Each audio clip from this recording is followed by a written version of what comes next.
Hello बच्चों, let's read the question. The question says among the statements given below about leech, that is Hirudinea granulosa, find out the one which are correct about the organism and select the appropriate code. इसमें हमें Hirudinea granulosa के बारे में दे रखा है और उसमें से हमें correct option choose करना है. Statements जो दे रखे हैं, one it is sanguivorous, second it is hermaphrodite, third it is narrowest near the anterior end and the broadest near the posterior end, and fourth its eggs are deposited in cocoons. Now हमें इन चारों में से choose करना है कि कौन से statement सही हैं. की कॉन्सेप्ट जो है वो है कैरेक्टरिस्टिक फीचर ऑफ लीच.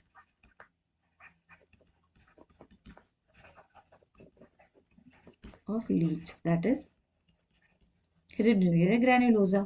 अब इस क्वेश्चन को सॉल्व करने के लिए हमें एक एक स्टेटमेंट को देखना पड़ेगा. पहला स्टेटमेंट कह रहा है कि इट इज sanguivorous. ना sanguivorous का क्या मतलब होता है? Blood sucking animals. जो एनिमल्स ब्लड सक करते हैं और उन्हीं पे अपना हैबिटेट, मतलब उन्हीं पे उनका फूड डिपेंड है. तो दैट इज द करेक्ट. तो ये ऑप्शन जो है वो बिल्कुल सही है कि ये सेंजुइवोरस होता है leech because it sucks blood. Second statement हमें यहाँ कह रहा है इट इज हर्माफ्रोडाइट. अब हर्माफ्रोडाइट का मतलब होता है जिसके अंदर organism in which both type of sexual reproductive organ present या found. तो दोनों तरह के रिप्रोडक्टिव ऑर्गन हो गए, मेल वाला भी और फीमेल वाला भी. तो that is also true because leech के अंदर दोनों तरह के रिप्रोडक्टिव ऑर्गन हमें मिलते हैं. थर्ड स्टेटमेंट हमें यहाँ पे ये कह रहा है it is narrowest near the anterior and. ये नैरोएस्ट है. नैरोएस्ट मतलब पतला. Near anterior and. एंटीरियर मतलब जहां पे उसका माउथ प्रेजेंट है. तो ये बिल्कुल सही है क्योंकि यहाँ पे ये सकिंग, माउथ के पास इसके सकर्स होते हैं एंड सकर्स बहुत ही नैरो होने चाहिए तभी वो ब्लड को इजीली सक कर पाए. Suckers use to suck blood, क्योंकि ये ब्लड सकिंग एनिमल्स होते हैं इसीलिए नैरोएस्ट होते हैं एंटीरियर एंड पे एंड ब्रॉडेस्ट होते हैं पोस्टीरियर. सो ऑब्वियसली पोस्टीरियर जो होता है उनका पीछे वाला पार्ट, पोस्टीरियर मतलब सबसे पीछे वाला पार्ट, बैक पार्ट, तो वहां पे इनका एनस होता है. सो एनस जो होता है वो ब्रॉड होता है to excrete out the substance.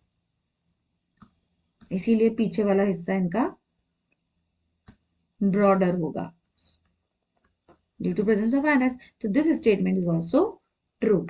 अब फोर्थ स्टेटमेंट कह रहा है that its eggs are deposited in cocoons. Its eggs are deposited in cocoon.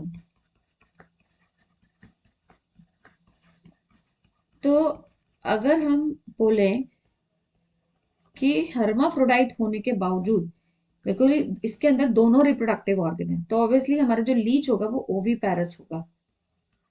ओवीपैरस मतलब फीमेल रिप्रोडक्टिव पार्ट है तो ये एग लेइंग एनिमल है. दैट मीन्स इसका जो बेबीज है वो एग को हैच करके ही बाहर निकलेंगे. तो ये जो अपने एग्स है उनको कहाँ डिपॉजिट कर रहा है? These are deposited in cocoons. ये कोकून्स बनाता है अपने आप एंड ये कोकून्स इसके वेंट्रल सरफेस पे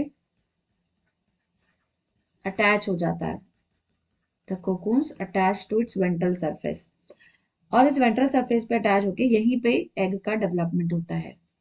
कोकून के अंदर ही एग डेवलपमेंट अकर्स एंड जब ये एग डेवलपमेंट होता है तो इट ले एग, मतलब बेबीज इसमें से प्रोड्यूस करते हैं.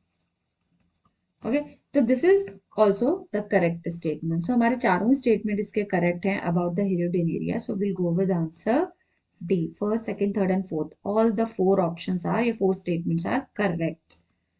So the answer is D. So बाकी ऑप्शंस अगर हम देखें कि first and fourth, first and third या only first is correct, so no, all the statements are correct. So answer is D. So I hope you understood well. Best of luck.